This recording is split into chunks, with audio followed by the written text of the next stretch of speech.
एक शख्स बगीचे में बैठा था। अचानक पेड़ से नीचे एक कोकून आ गिरा। नन्ही तितली उससे बाहर आने की कोशिश कर रही थी। वह व्यक्ति घंटों उसे देखता रहा। उससे रहा नहीं गया। अंततः उसने तितली की मदद का फैसला कर लिया। उसने कोकून के एक हिस्से को काट दिया ताकि तितली आसानी से बाहर आ सके। तितली तो बाहर आ गई, लेकिन अविकसित यानी कि पूरी तरह से डेवलप नहीं थी, मैच्योर नहीं थी। बिना एक पंख के वो बाहर आई। उसका पिछला हिस्सा भी कुछ फूल गया था। अब वह कभी भी उड़ नहीं सकती थी। दरअसल उस शख्स ने यह नहीं सोचा कि संघर्ष जीवन की प्रक्रिया का एक अनिवार्य हिस्सा है।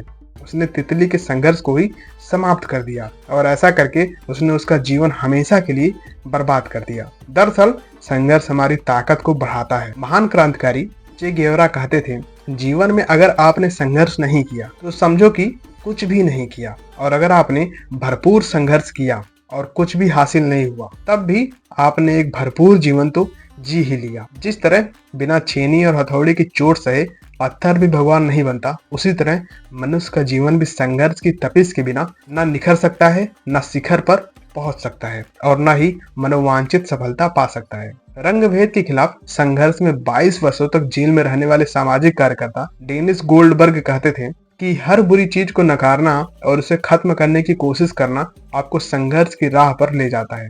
यह कोशिश हमें बचपन से ही करनी चाहिए और कभी यह नहीं सोचना चाहिए कि अभी इसका वक्त नहीं है।